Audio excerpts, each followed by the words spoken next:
Hello, we are transmitting to you from our present, which we can only assume is your distant past, the turbulent time that was the early 21st century. Fearing the great cataclysm that will surely befall our civilization, we began this monumental reference of strange and obscure human knowledge. These recordings represent our attempt to compile and preserve wonders and esoterica that would otherwise be lost. Whether you're listening from an advanced civilization or have just reinvented the technology to decrypt our transmissions, this is our legacy to you. This is our time capsule. This is the Omnibus.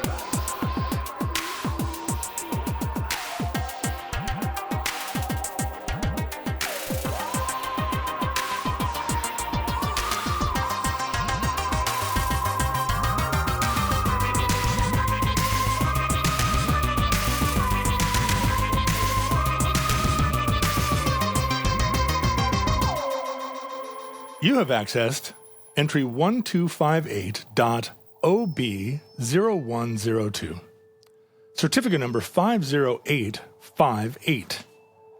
Surrealistic prank calls. Hey, is your refrigerator running? Yes, it is. Hello, Erin. Hey, John, how's it going? Good. Where are you right now? So, I'm coming at you from mildly sunny Los Angeles, California. The only place I've seen you live ever in my life. Multiple times. I've seen a moving John. This is the third time. But I've seen you do a podcast here. I've seen you play a show here on a piano, no less. Whoa, you weren't at that show.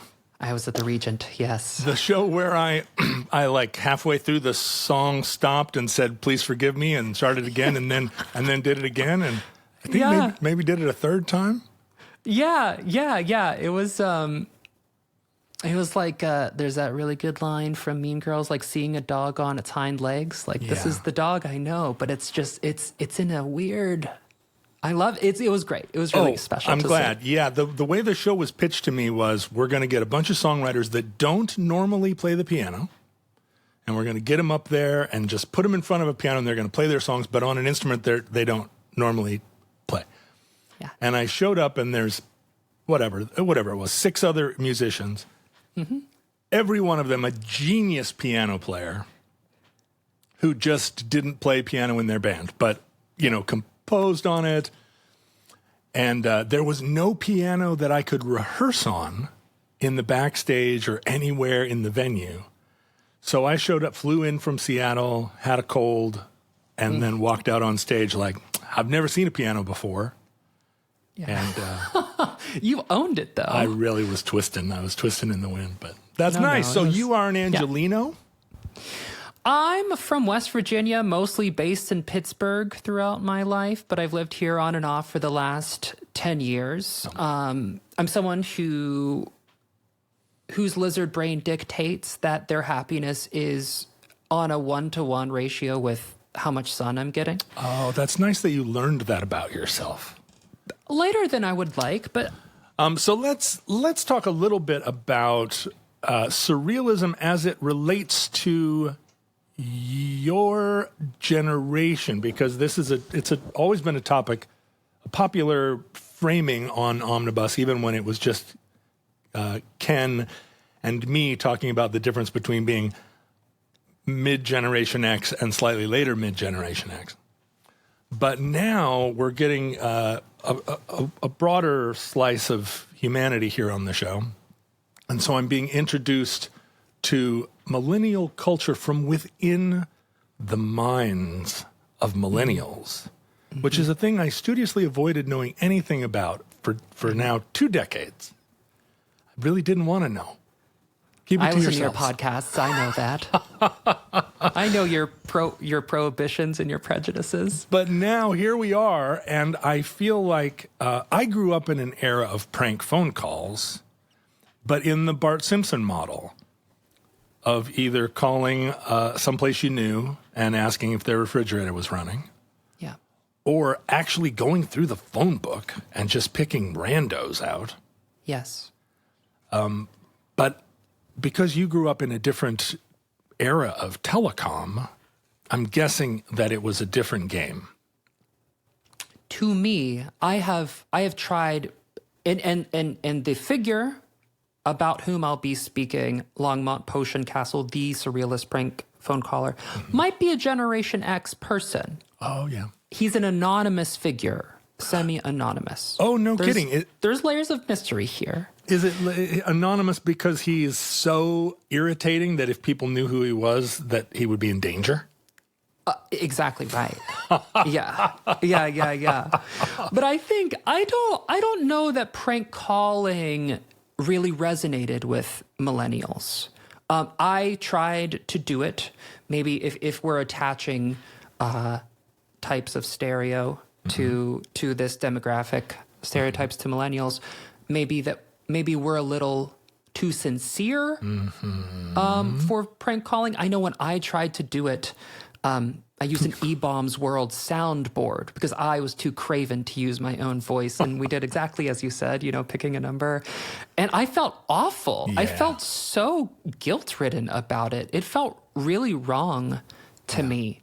But you mentioned the Simpsons style, like, who's there? Ben, bend over. Is bend over here? This type of thing is one thing that I would like to talk about with you. And during this call, John, I'd like to do a few things, right? Like, right. I want to talk to you about the history of prank calling and popular culture, very briefly. What Longmont Potion Castle is. Okay.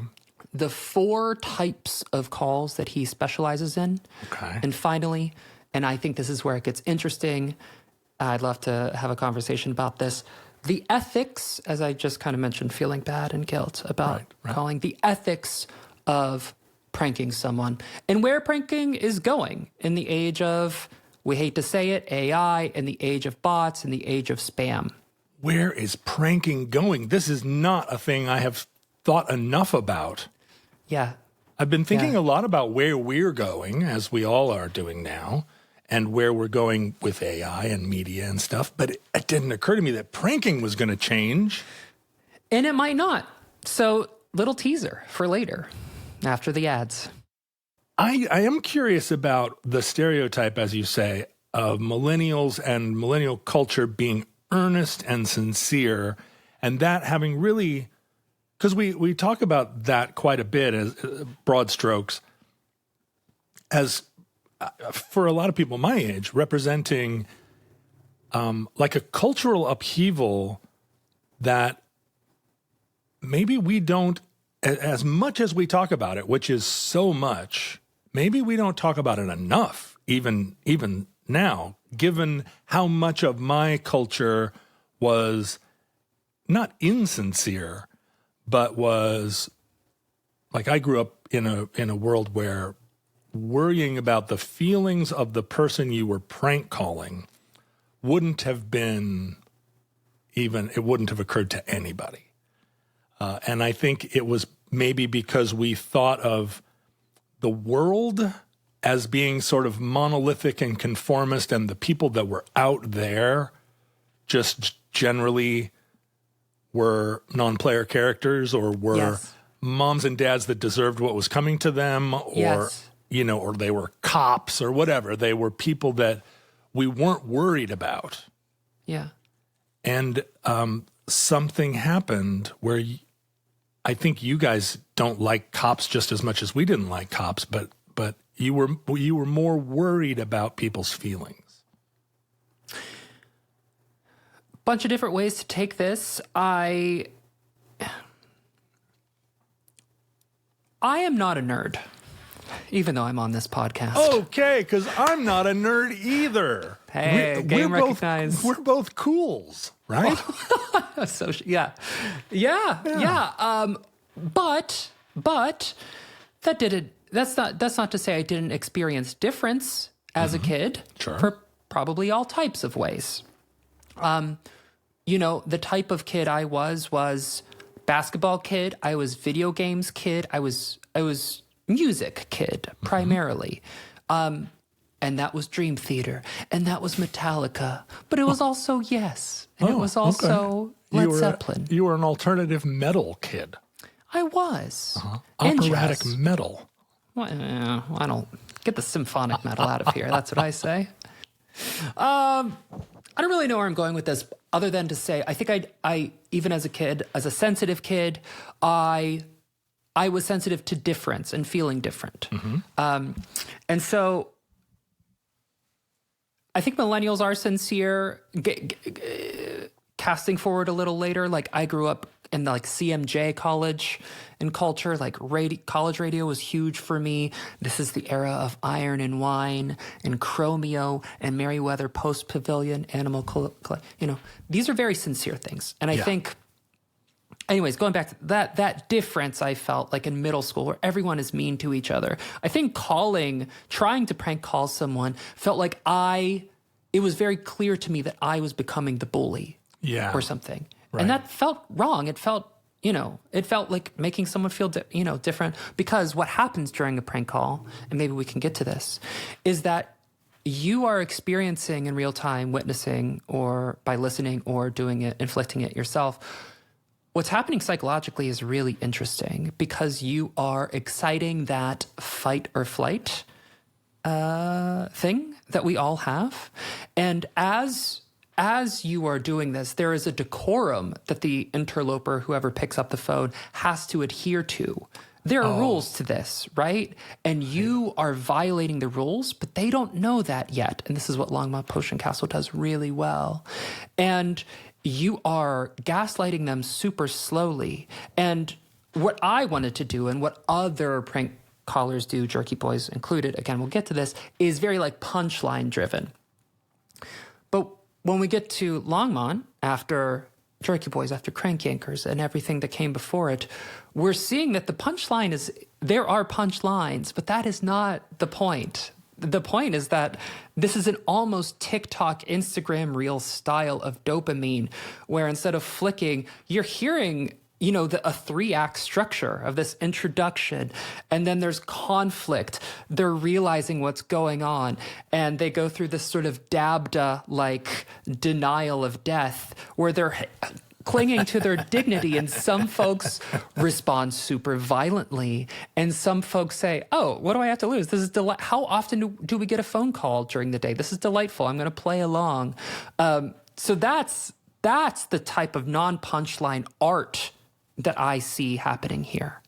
I think phones have changed so much, and I think it's maybe hard for people younger than a certain age to fully comprehend that a landline phone in your house felt somewhat to you as a public utility.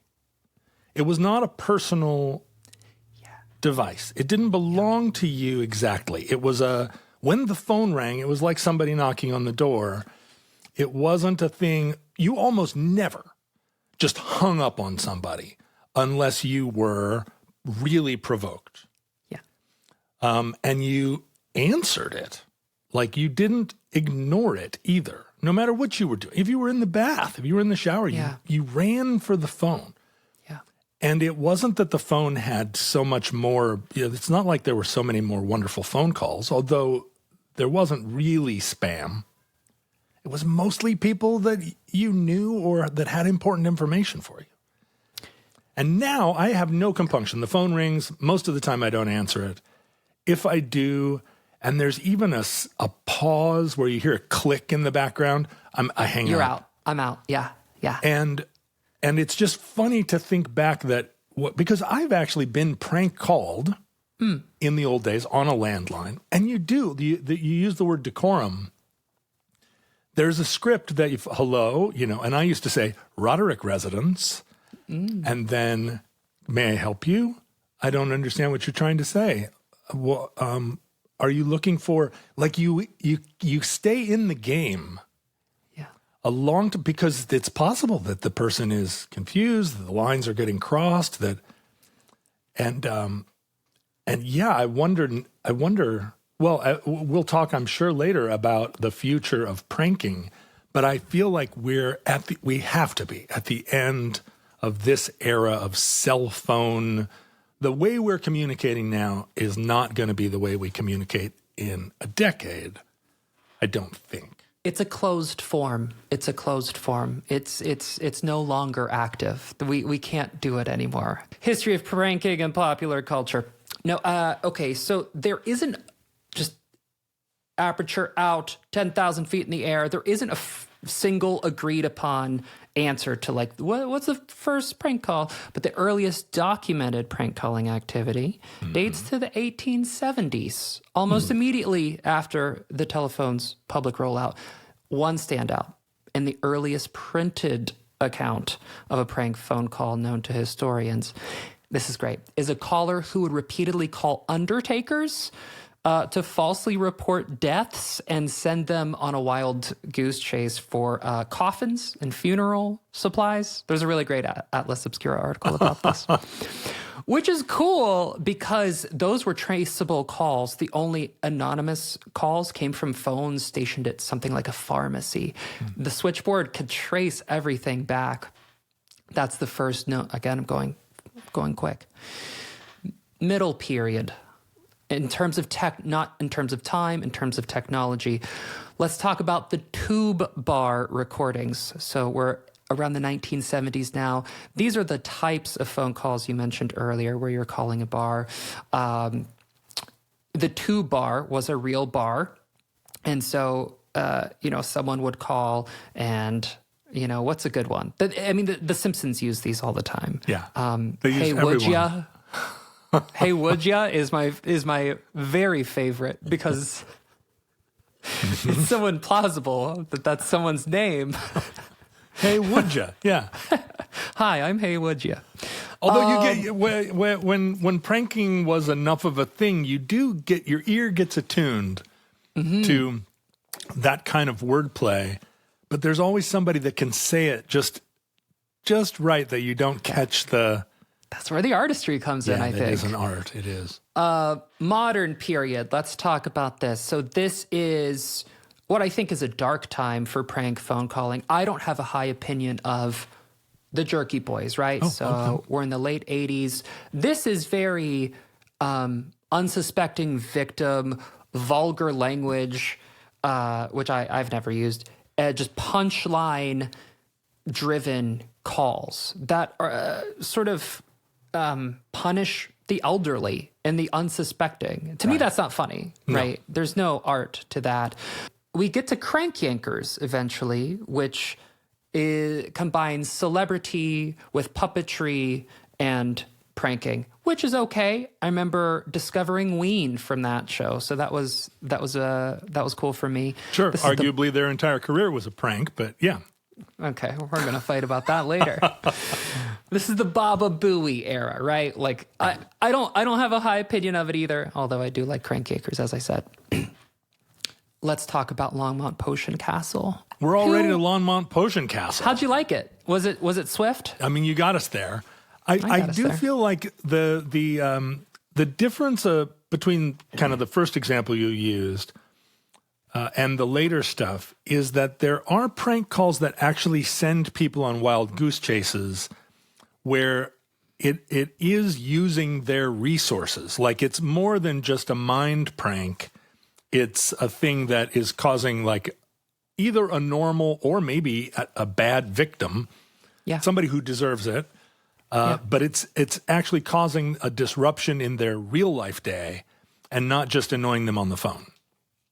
And that disruption, I really hate to continue to tease this later, but the ethics of that are so interesting, right? Not to be all Ezra Klein about it, but like the attention economy is a thing, right? We're retroactively looking back on the last however many years of capitalism and saying the true wealth is abundance or attention. And to take someone's attention away from them is not harm. It sounds a little intense to put it that way. Well, but it's expensive, right? Yes, particularly it's expensive. If time is wealth, then wasting time is expensive. Yeah, is grifting someone, is hoodwinking someone. So we're in the 80s, we're in the 90s now. Pranking has become, like I remember the Jerky Boys. We listened to them we listened to them on tour of all the weird, Yeah. you know, we used to listen to comedy records and stuff. Yeah. And just feeling like, oh yeah, this is kind of not for me. Like this humor isn't for me. Culturally, cruel. this just a kind of, it's just sort of it's not. base. Right. Little coarse. Right. And so the immediate opposite of the Jerky Boys is chapter marker here, folks. Longmont Potion Castle. Who is Longmont Potion Castle? Who is LPC? As I mentioned, he's a semi-anonymous dude from Longmont, Colorado. Mm-hmm. What do we know about him? He's a metalhead. That he started doing this stuff in the late 80s. And has continued to do it. Much like prank calling has gone through different eras, he too has had a sort of 3-act structure of his art. You know, in the beginning, in the early 90s, he's using analog equipment, so there's this really wonderful hiss and saturation to these calls. And around 2008, calling the middle period, he's realizing that he is a sort of artist, and so that he can play in this medium. And in the 3rd act, he's using something like Skype, and all the while he's calling celebrities. And maybe we'll get to this a little later, but one notable one is Alex Trebek, which Futurelings may have been familiar with. Well, you sent me some links and I listened to some of the calls, and I admired, there were some, he was filtering his voice through some delay pedals, and I felt like just based on the reverb and delay and regeneration of the sound, I almost felt like I could tell which like pieces of outboard gear. It's a DL4. It was very, very much analog, like he was, getting feedback off of his little Fender Champ or whatever he was. Yeah. But you're saying that Longmont is still practicing this art form today. Now, what, 30 years into his career? That's More? right. Oh, wow. Yeah, 40, 30. almost 40 years in. Who knows? Yes, a lot of Late years.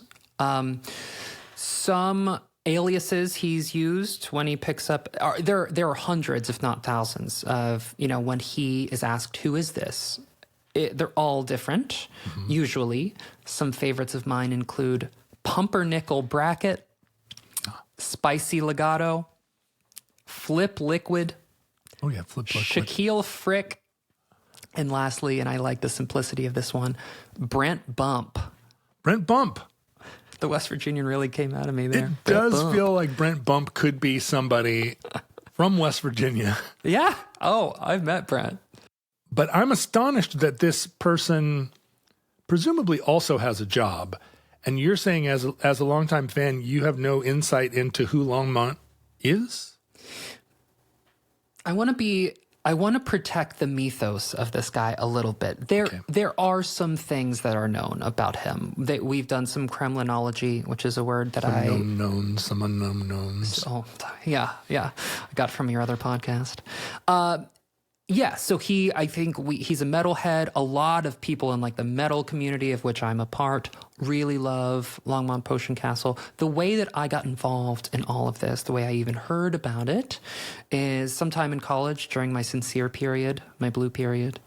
I went to school for music, but I went to grad school for rhetoric. And so... Come on. Because I really wanted to make money. Come on. Yeah, something to say. Should we pause there? Should he make fun of me for that? No. I mean, that's marvelous. Right. Graduate school in rhetoric. Did you? What is the highest level of education you have attained? That is it. A master's degree. Yeah. A master's degree in rhetoric. Yeah. Okay. But you did not become a lawyer. I didn't become a high-powered lawyer like a lot of your other guests. I did find my way. There was a guest you had on recently who was in the tech world doing marketing. I do something like that. I see. For 50% of my life, and I'm in a black metal band for 50% of my life. But it seems like with a master's degree in rhetoric, you could be accusing people of ad hominem attacks on the internet, and doing it well. Yeah, with an awful lot of confidence, like You're the classic example of somebody who's arguing on the internet and they're like, oh, that's a, appeal to, and you're like, I literally have a master's degree in I'm rhetoric. all, Aristotle said logos is the highest form. Yeah. So I wrote my sort of master's thesis on Longmont and the rhetoric of prank phone calls, specializing specifically on the ethics. And in so doing, there were no repositories of transcriptions that I could draw on as a text. So I started do we know this website, the sort of like wiki, it's not Wikipedia, but it's like the wiki for fandoms. Yep, Wiki, I've been there enough. Fan, wiki, something. Wikifan. Wikifeed fan. .ru, yeah. .ru, one of the great subdomains. So I started one of those in which I created a wiki of everything related to Longmont, including transcriptions, which I cited in my own work. And I graduated.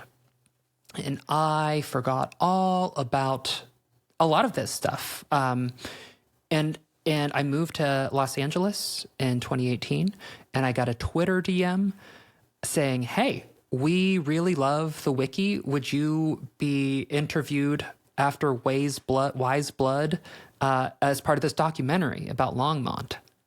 Like, oh my God. And so I go back to the wiki, and it had grown. And it's so active even as I speak to you. It's my sweet small baby. Wow. So as part of this documentary, and this wiki still exists. I'm only setting the table to say, how did I find this stuff? But why do I care about it? Why should anyone care about it? Who's it for? Longmont Potion Castle, I'm going to put this really plainly, is for people who like language. Like, if you like to do silly voices, if you think the two words that I just said earlier are funny next to each other, spicy legato, if you're kind of voyeuristic, if that Instagram reel, TikTok, dopamine style of joy like speaks to you, Longmont is for you, I think. And I really like humor in general that is super time wasty. Like, that's the highest form of humor. Well, especially since time is so calibrated in your world, time wasty has that additional kind of unexpected, that additional danger. Right. Yes. That makes it like funny in a different way. In the same way that seeing a movie in the middle of the day or a matinee while the sun is still out is just like doing a rude hand gesture to God. Right. Like just wasting sunlight, beautiful sunlight, by trapping yourself in a windowless room. I think about time-wasty humor that way, which is like, it's heavy cream in my coffee. It is a decadent treat that I deserve. Because I'm so hard on myself. Otherwise, who knows why I like it? But it's your birthday, and so you can go to the movies. Do you have a thing where you dole it out as little micro rewards? Yeah, teaspoons of heavy whipping cream. Yeah. Well, so let me ask a couple of things. One of them is, it seems like this, like if Longmont has now generated, or if your wiki brought all of these fans out of the murk. Mm-hmm. Why was there not already like a live journal community of Longmont fans dating back to, considering his work dates to the 80s, it would seem that there would have been an online community already. There does. I'm not to say if there wasn't. I don't think there was.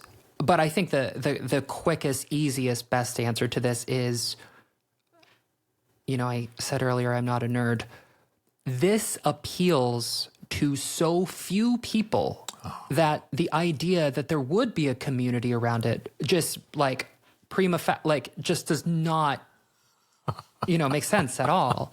So maybe someone blogged about it, but as I think YouTube really started to it was like Johnny YouTube seed, just populate Longmont to people like me.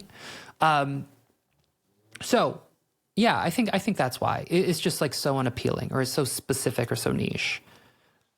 And the other thing I want you to explain culturally for our listeners who enjoy, say, for instance, Phil Collins or Whitney Houston, many of the people in the world want to think of death metal communities and metal in particular being not a community of especially articulate critical thinkers. There's a lot of just sort of gwar level monster imagery and apocalypse and murderous robots and stuff, even in the smartest death metal. I mean, if there's a murder robot, that you know that you're in the top 1% of metal lyrics. A lot of it is just like going through your purse or whatever it is. Incorrect, but keep going. Different band. Yeah. Going through your purse. That's the Mentors. That's a whole different universe. But so can you describe, I know this community quite well because I'm on the fringe of it, but would you describe how wordplay and the kind of intellectual interest in Dada kind of surrealism and metal, and particularly like niche metal, for lack of a better term, how those cultures overlap? You've cut some work out for me. I'm going to try to do this. Okay. I think the role of the symbol is in the Venn. Early Black Sabbath, the devil, Satan, the titular Black Sabbath, those fools weren't Satanists, right? And and Cannibal Corpse, they're not out here eating corpses or taking chainsaws to their loved ones or not their not so loved ones. Like, none of this is happening. It is about the feeling you get as that stuff is meditated on. I come from the black metal world, right? And so in black metal, there is an emphasis on and a real premium to the rejection of a superimposed morality. This is where we get, of course, the famous church burnings, this kind of thing, which is a rejection of the growing influence of Christendom over there, by which I mean places like, Greenland, Scandinavia, Norway, whatever. And a lot of those folks aren't Satanists either. They're some of them for sure are, but a lot of them marshal in anti-Christian themes as a kind of trolling, as a symbolic trolling to that that enforced morality that they didn't ask for in the erasure of paganism and their, So also a bonus third thing is like death metal people and metal people in general are goofy. They're really smart, funny, goofy people.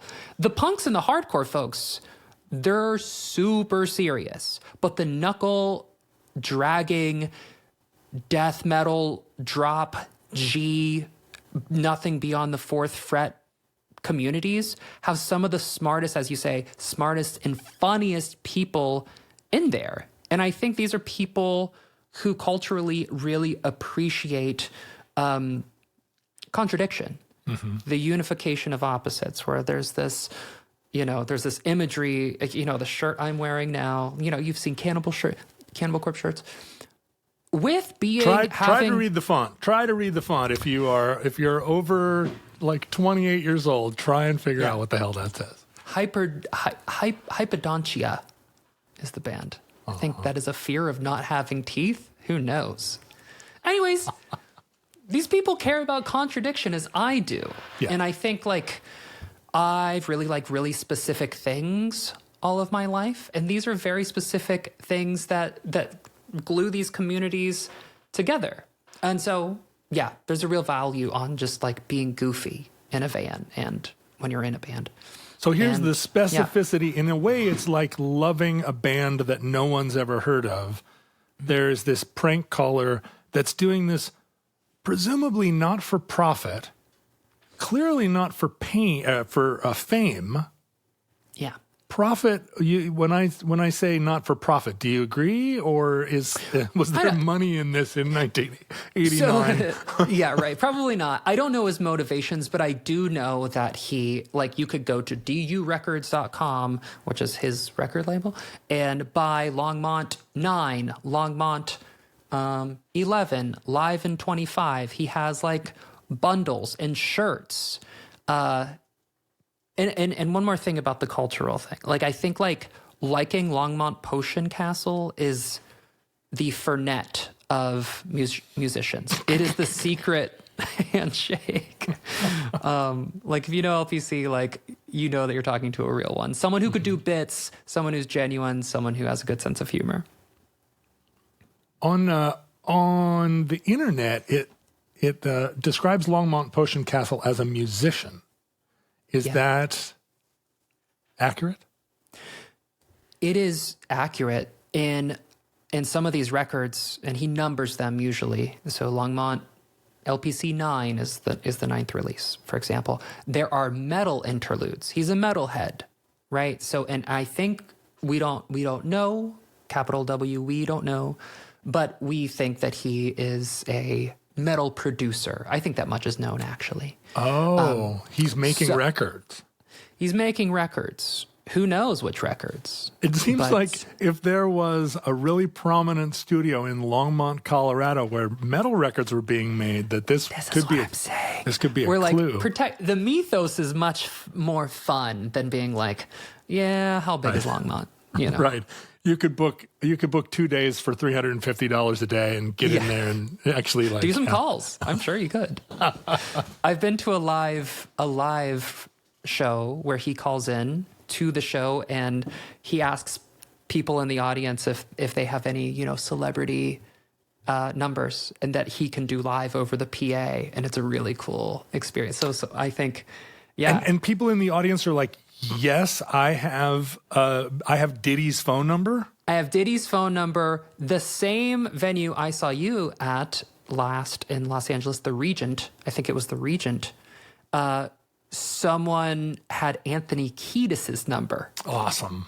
That they give to whoever behind stage, but the person behind stage gives it to Longmont, and he calls Anthony Kiedis, over the PA. So the first type is Longmont. This is one of his specialties. Longmont loves calling business owners and people working at a business and service workers. And we know now in 2026 that, service workers, these are not people who are super empowered culturally, and like no bits on service workers. Like, it's not cool to, someone's just working at Arby's, like, what, leave them alone. Right. Although there's the other side of that is they're getting paid either way, whether they're wasting. I mean, it's an example of their time is already covered with their $11 an hour. And in a world where time is money, they are poor. Yes. And so you're wasting their boss's money, really. So one of the types, the third type we'll get to, is I see it as an almost a capitalist, or a commentary on capitalism itself. Right. Okay. For now, service work. So this is, in these calls, and maybe we just listened to Nash, in which he calls a record store. He's weaponizing polite customer service scripts by obeying them too literally, like dragging reps into endless clarification loops that hollow out the idea of like helpfulness in general. And so the person on the end of the line is trapped between compliance and disbelief. We talked about decorum earlier, and that results in this like wonderful slow collapse of professionalism. And there's this like nice existentialism about it too, which is like, we're just two humans. Right now, you're acting as an avatar for a business owner, which you don't care about. As you said, I need to slice this soy roast beef either way. What do I care?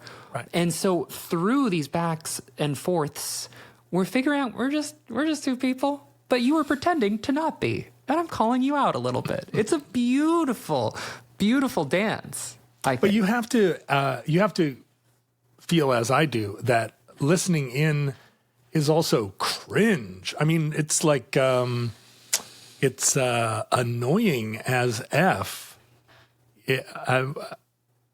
Or is that just me putting myself in the situation where I'm like, because I don't know how long it would take me to decide whether to say, okay, let's go together on this journey. Like, I'm with you. You're clearly like otherworldly, so let's play. 40 seconds. Or is it like, look, I'm busy, and you're talking to me through a delay pedal. Like, this is clearly not. We're not having a. But this is where the craft comes in, because he's usually there's so much variety. There are thousands of calls, probably. But he's not hitting the boss DD6 moment 0. The boiling temperature only gets boiling through a few minutes. Yeah. This is the sort of manipulation. This is the sort of gaslighting. There's one, to round out this type of call, there's one business call that I really like. Actually, this could be a second type of call. The second type, let's do this, is the civilian type of call, where he's just calling people, as you mentioned earlier, phone book style anons. This is his sweet spot, and this is where he really loves to tell people that he works for UPS. And that, right, because that's the one we all are programmed to like. Oh, yeah. It's UPS. Like, oh, okay. It hijacks. You're like, oh my God, they're going to be so mad at me if I don't accept this package, and it's time sensitive. So like, oh, I got to get home. Right. There are a couple calls here I really like. One, I didn't send this to you, but I think it's just called Otis. So he's calling someone and saying like, hey, look, we got some CCTV footage of you hitting a few too many elevator buttons. And we cap it at 4, and you overtax the Otis system, and we are expecting some payment. And I just so good. And I think for that one in particular, a friend of his complained that this guy was like maybe not very nice to her, and that's how he called. So this was a targeted. He's chaotic. Good, I think, ultimately. And do you hear the person start to try and replay their life and think, when was the last time I actually hit? Yeah. Wow. Oh, yeah. It's so good. So in this type of call, he's treating everyday people as unwritten co-authors. So that's where the surreal premises and just refusing to resolve them at all, it just really becomes normal. And that's what's interesting, is the power shift, where like the civilian keeps trying to make sense. And, by doing that, they're revealing how fragile common sense actually is. But the best one, to round this one out, the best civilian call is a call called Limes. I believe I sent it to you. It's a really early one, so the hiss is loud and it's just so beautifully analog. LPC calls a middle schooler. I think he's just calling a family. He's calling a home. The 13-year-old kid picks up. He accuses the 13-year-old of paging him, and he tries to sell the kid a Super Nintendo. And the kid, over time, we come to know this kid as a character. This is the 3-act structure, right? And this character emerges that he wears all black. And LPC is like, do you like goth music? And he's like, no. And he says, tell me something about school that you don't like, and tell me something about your parents that you do like. And over a few minutes, we get a really complete psychological profile of this kid, who is vaguely suicidal and discloses this. The kid's dad gets on the phone. Anyways, in the moment that the kid discloses that he's suicidal and thinking about ending it all, in a very rare moment of Longmont Potion Castle history, we see the dude, the actual human being who is Longmont Potion Castle, emerge. And he's kind of consoling this kid. And once he feels he's been satisfied by his consoling this kid, the consolation, he threatens to, kick him in the jaw or whatever. this threat of violence, that serious, true, real-time pivot from like consoling this kid to threatening to kick his jaw with his cleat or whatever, I interpret as a kind of like, that was an extremity that he wasn't anticipating, and his reflexes kind of kick in, because we're already not in a script, and we're so far off script that, the DNA just is the DNA. You mentioned cringe earlier. Yeah. Okay, question for you. I have friends who can't watch Curb Your Enthusiasm or even The Office. Are you that way? I mean, I have to, when I analyze my relationship to any media, I always kind of have to ask the first question, which is, why am I watching this? Like, believe me, my time, I wasted in droves, but I wasted with not a purpose exactly, an anti-purpose, but I'm conscious of my time and my attention as things that are precious to me. And if I'm going to waste it, I'm going to waste it on what I want to do, which is, seeing how many Matchbox cars I can stack before they fall over or whatever. And so if I'm spending time with people who are in a movie or on a television show, why am I spending time with them? And like Larry David, I find is a good hang. Great way to put it. But like The Office, I showed The Office to my daughter the other day, the American Office.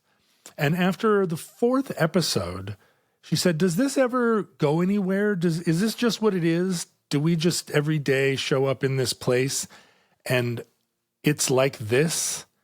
And I said, I think so. And she was like, so why would we're not getting paid to work at this terrible place. Why would we go here? And I said, maybe we should watch Parks and Rec. Maybe that's a better office to have to go to.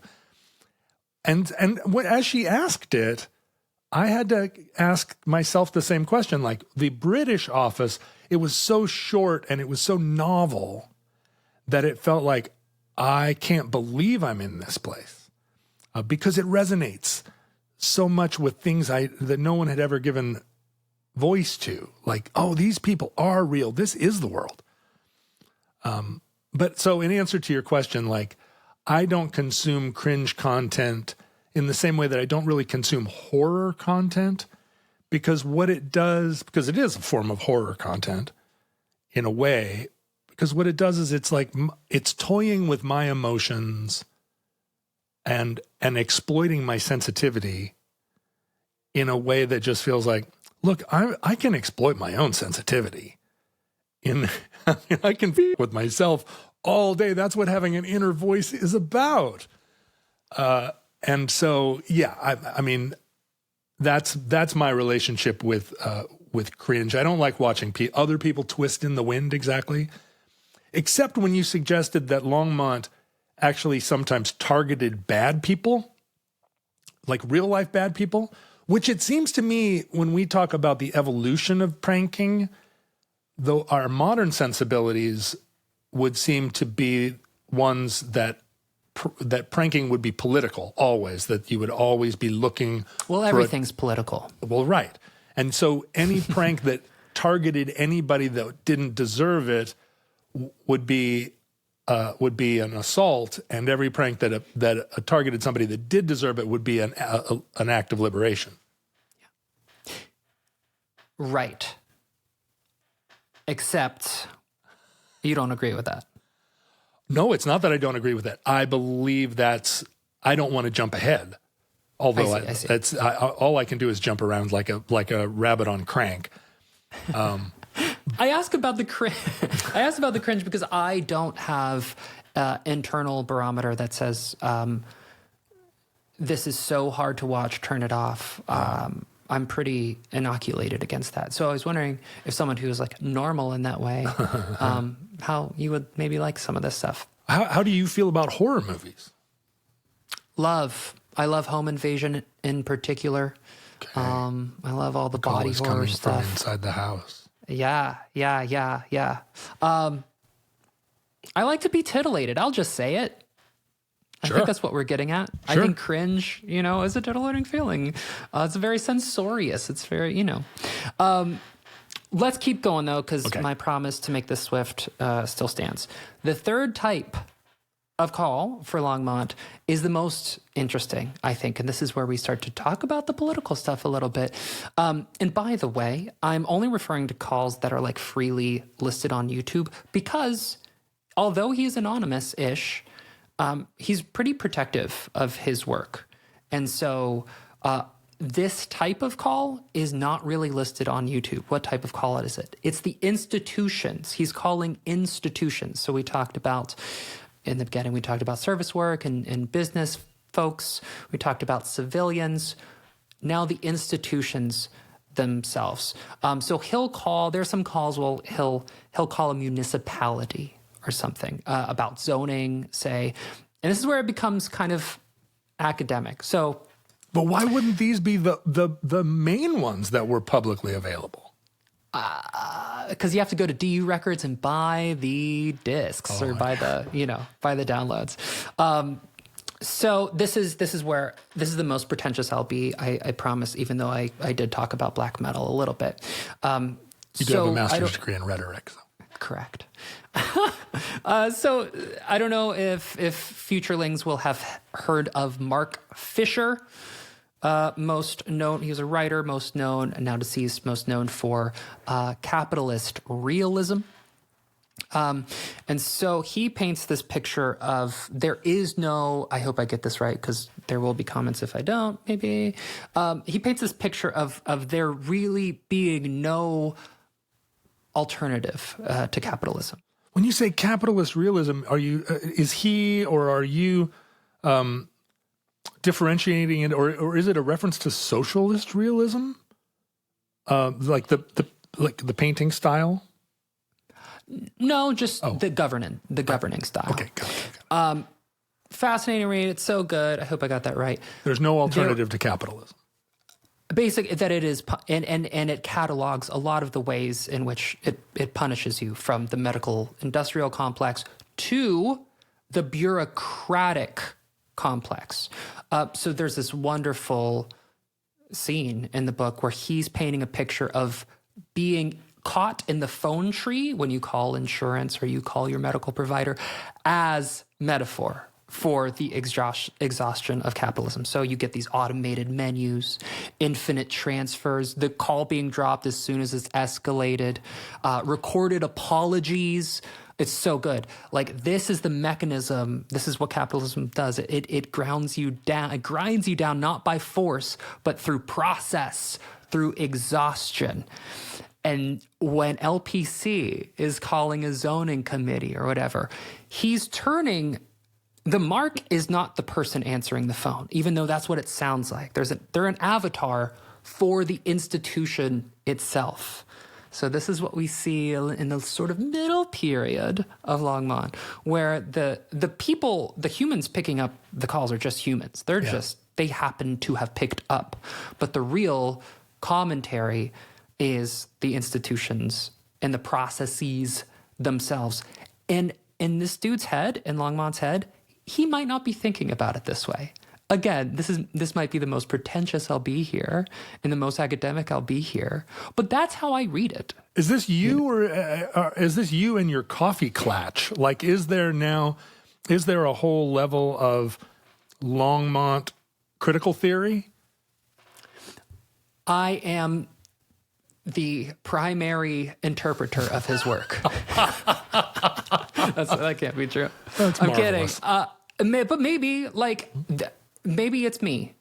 And the folks who are fans of it don't think about it along these lines. Yeah. They think about it along the lines of, he said that he's going to whip someone again with his, or he said that he's going to, I don't know, that he's ordering hound bowel at a butcher. Like, that's hound funny. bowel. Yeah. Yeah. Oh, there are a lot of hound bowel calls. And to me, I hear that and I'm like, that's funny. But I'm thinking about it in a sort of larger, power struggle, economic context as well. So maybe I'm the only one who knows. How much of this is like denial of service attacks at a micro level? There's some DNA there. Yeah. I think is that a DDoS attack? But a denial of service attack, as much as I understand it, is that it more than anything is an inconvenience if it doesn't escalate.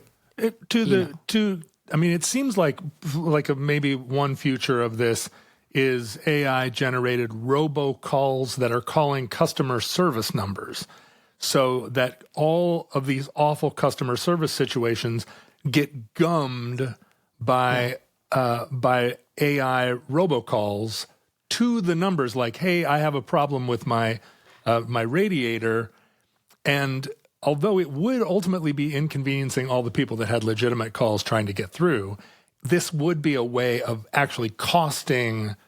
This would be expensive to the bank or the hospital or Amazon.com because it would be borking their system, which they're intentionally trying to bork to make it hard for us to live.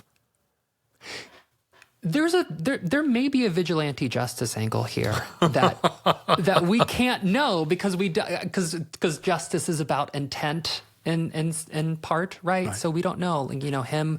It's not well known that he called the Otis elevator guy to prank him because he was not nice to his friend who is a lady.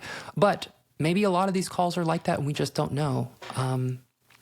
But the institution one is just so interesting to me because it's like a Samuel Beckett play where authority can't escalate or resolve because nothing is technically wrong, Authority cannot escalate, or there's no way that because of the conventions, they can't say "f off," because they're the municipality of Springfield, Oregon, or whatever, and they'll get a bad review or something if Anyways, okay, swiftly, yes. Jonathan Swiftly moving along to celebrities. This is the last major type of call that Longmont traffics in. It's admittedly my least favorite for a couple reasons. It is. I think the fourth pretentious thing I'll say, the idea of celebrity, so over it. Just kidding. But a little bit. But is it partly because celebrities are savvier and so catch on faster and are either more able to say, you know what, you, or I've got all the time in the world because I'm just sitting in a folding chair here waiting for my scene, and so I'm going to play along? I'm talking about the idea of celebrity at large. Oh. I'm not the biggest fan, but who are some celebrities he's pranked? Tons. My favorites are Gigi Allen. Got him before he passed. You're kidding. Oh, no. How do you prank Gigi Allen? Get this. Pranked Dick Dale, king of the surf guitar. I mean, Dick Dale, I don't think he knew what zip code he was in for the last 25 years of his life. Maybe. His wife mostly answers the phone and then, refers him, and then he gets... and finally, Sidney Poitier. Yeah. Cecil B. DeMille award-winning legend. And this is where he'll do the UPS persona again and say, like, the call is called to Sir with Millipedes. He says, I have some millipedes waiting for you. And he's like, what? So wait, Sidney's like, wait, when did you come by? I'm sure my wife. And then, he's saying, one of the millipedes just bit one of the guys on the dock. We really need to, and he's like, oh, come on. So like, from like a critical perspective, he's addressing celebrities as if they're just like another person, which is so beautiful to me. Right. And forcing them into the same sort of like absurdist framework as everyone else. It's a totalizing thing. And so that their celebrity status offers no protection usually. So the interest lies in like watching cultural power just like flatten. They have no power. And they're just confused. They're used to having an assistant that's going to deal with this kind of phone call. And here's a guy that's just like, I'm on the loading dock with your millipedes.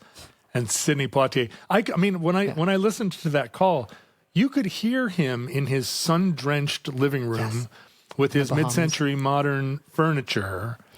and looking out over the haze of Los Angeles or wherever he's living, and he's like, "Honey, there's a guy on the phone about millipedes." I mean, it really did locate you in time and space in a way where it's like I could feel the air of Palm Springs around this guy, and it was certainly the most interesting thing that happened to him all week.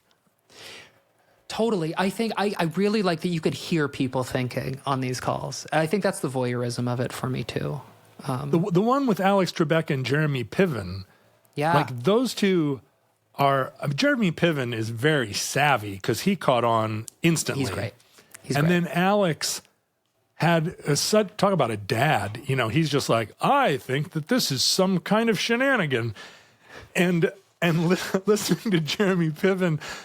So excited to be on a call with Alex Trebek. He was a gamer. He was such a gamer. And really trying to like be gentle with Alex and also at the same time wanting really to put Longmont on blast. Yeah. But it being it's a three-way call, and it was brilliantly done because he's like, I've got so-and-so on the line and then so-and-so on the line. It could have been like a real brain beep. This is a specialty that he doesn't do all the time, but if any of this stuff is cringe to me, this is the closest it gets, where this is so devious, he will call someone at Radio Shack and then put them on a three-way call with someone at Orange Julius across the mall or whatever, or another Radio Shack, and then he will connect them and then shut up. He won't say a word. And he will leave it to them to figure out what's going on. This is the format that he pranked Trebek and Piven with. Right. It's so devious. You know, I was thinking about our conversation earlier about like the ethics of this and wasting time. You know, I understand your mom is kind of a character in a lot of the John Roderick universe. She's a force of nature. I just saw her walk by outside here with her. She's outside the bunker now in her jumpsuit. And as far as I could tell, was maybe carrying a big reel of hose. I'm like, what are you doing? What is even... But anyway, so she's here. Working hard. Yeah. Yeah, so if like... I mentioned harm earlier, that there's a type of harm here. So like, as you are fight or flight scanning and indexing so if like you are worried about feeding your kid because money is tight and you get a UPS call demanding money for a shipment, like that sucks. And if someone called you, let's say your mom, and was like, hey, here's a medical scale, like, I don't know, like that feels wrong. But what's really wrong is that I don't think that's evil, or I don't think that's wrong, right? Like there is a utilitarian calculus here where I'm like, if the call to Sidney Poitier or to a record store is taking money from someone or is taking someone's time who might not have a lot of it left on earth, that's a kind of harm. But if I think it's funny, I'm good with it. And what does that say about me? You know what I mean? Yeah. Yeah, you're finding, well, that's what we do, right? We find value where we find it. And yeah, if somebody gets pranked and it wastes an hour of their time, but it gives an hour of joy to 1,000 people, it's the trolley problem. Yeah. Yeah. What this is kind of maybe interesting me in is, am I fine with unethical things if they serve me? Mm-hmm. And this has implications every which way, all the way down. Because, like, we are inoculated, most of us, unfortunately, to the horror of what being unhoused is and means. I live in Los Angeles. I see unhoused people. And, like, yeah, I try to help when I can, but, like, I'm basically inoculated. I'm like hashtag part of the problem, right? Like it serves me to be like, you know, there's a house down the road where I know they sleep, so they're fine. Like that is really awful. And I know I'm not alone feeling that, but. Well, this is the difference, as you were saying, between the kind of humorlessness of punk rock and the Dadaist feeling in metal. When you think about trying to be ethical and all the different levels of challenge in being ethical, like the ethics wars are kind of like the integrity wars. We're in ethics wars now. I lived in integrity wars days, but I always come back to the statistic that last year 9 million people died of starvation. So when I think about all of the levels of responsibility that we have to one another, and the number of fights that we get into over microaggressions or whatever, when 9 million people are dying, I mean, literally starvation being both one of the worst possible ways you could imagine dying, and also one of the most easily solvable problems. It's just a logistics problem. And the United States military just for one, talking about UPS, like logistics is a massive thing of modern life. We're shipping wool to China, knitting it into sweaters and shipping it back to America to sell those sweaters for $12. And yet we can't find a way to distribute food to 9 million people that are starving to death. So when people get upset about like anything, basically, in modern life, and like, how can I live in this house when 2 blocks away there's somebody that lives in a less nice house? It's like 9 million people died of starvation, and I did nothing about it today, and you did nothing, and and we're all just sort of like, talk about turning a blind eye. Yeah.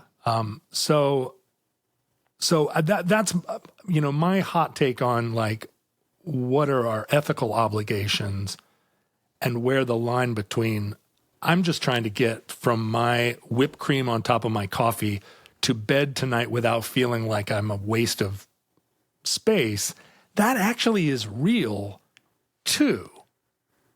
It's maybe not, well, how do you gauge, we talk about this all the time, right? How do you gauge what's the realer of the two things? And how do you say like, my things aren't real, and so I have no right to sorrow,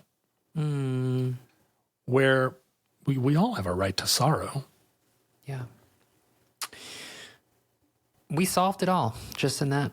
I think we did it. I don't know if that, I don't know. I want to hear I want you to end on the future of pranking, because the big pranking of 15 years ago was the, it wasn't Keanu Reeves. It was the other cute boy that, tall, cute boy that pranked all the rock stars, on TV. Oh, Ashton Kutcher. Ashton Kutcher, where he was... Yeah, punked. Yeah, punked. He was actually like really infuriating famous people for our pleasure. And that show, That's cool. I That's could the actually, Lord's work. It really was. And also the guys that did the terrible stunts where they shot each other out of the cannon and they kicked each other in the balls. Jack Butt. I know we can curse, but Yeah. it's funnier. Yeah, that's right, Jack Butt.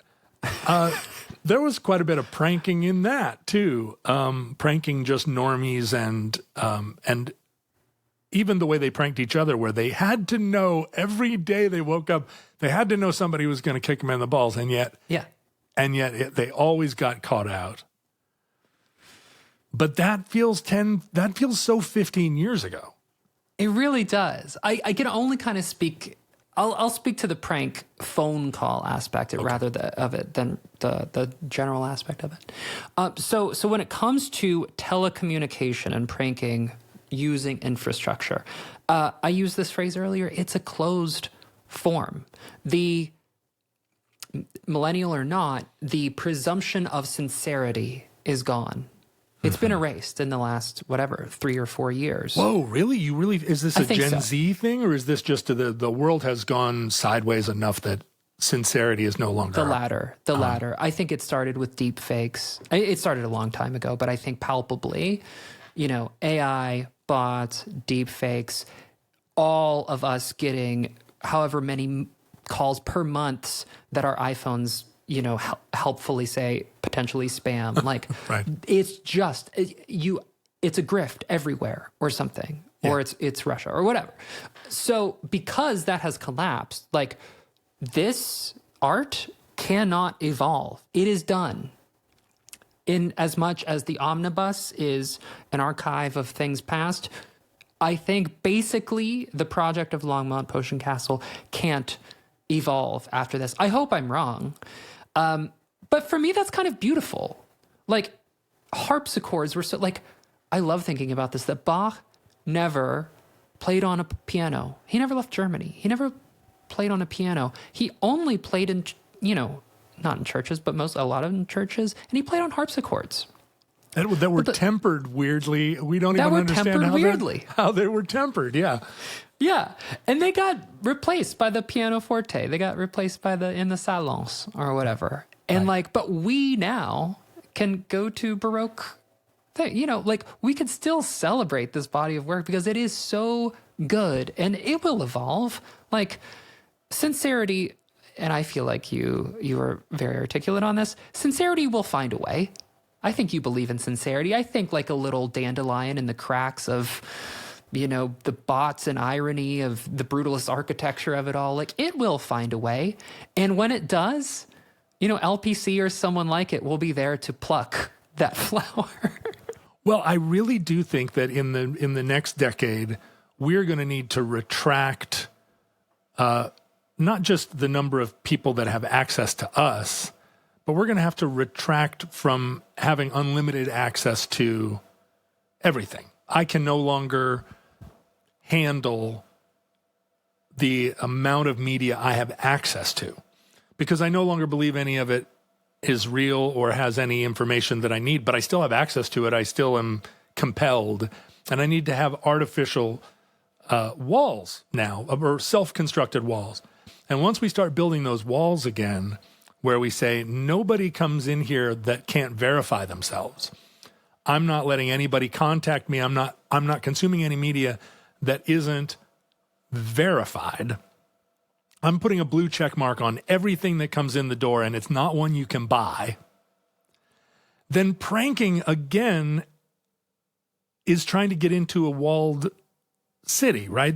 Pranking is going to have to pretend to be somebody. It's going to have to find a new way to be UPS, right? Because I'm going back in a way to the landline. As I retreat, it opens this possibility. In the upcoming apocalypse, during the upcoming apocalypse, we will have a ham radio system. And that will provide a beautiful canvas for pranking to occur. It's the best format for it. Last thing I'll say, there are still comedians doing this stuff, like Mary Houlihan, Johnny Pemberton, Neil Hamburger has a few discs of prank calls. Like, there is still a culture. Yeah, he's so great. But yeah, I think it'll find a way to evolve. And I hope we're there for it. And that concludes Surrealist Prank Calls, entry 1258.OB0102, certificate number 50858 in the Omnibus. Futurelings, as you know, and as we discussed on this show today, there's nothing good on the internet and you should avoid it at all costs. But if you are going to go to the internet, there are a few verified locations that I'm going to give you right now where you can get actual content that has been handpicked for you by us. And the first one is you can watch this episode. You can see Erin and me talking to each other in real life on YouTube, of all things, youtube.com at The Omnibus Project. You can go to Facebook, Instagram, Reddit, Discord, elsewhere by searching Futurelings. We're at Omnibus Project in a lot of those places. Futurelings are 100% a sincere group of people. There's no goofing around of any kind. You can email us to the omnibusproject@gmail.com, and we will read your emails and do our best to address them on our monthly addenda shows, where we, not only read your emails, but also, I guess, we're going to increasingly start reading your social media comments. And you can access that addenda show and many other benefits by going to patreon.com/omnibusproject and become a supporter of the show. You can go to, you can actually submit, as Erin did, submit to be a guest host on the show by going to our website, omnibusproject.com, and you submit your show proposal to omnibusproject.com/submit. And finally, you can mail us real mail, and I don't have any real mail here. I want more real mail. But you can send us mail to the Omnibus Project at 609 Southwest 150th Street, number 48084, Burien, Washington, Burien, Burien, Washington, 98166. Futurelings, from our vantage point in your distant past, we have no idea how long our civilization survived. We hope and pray that the catastrophe we fear may never come.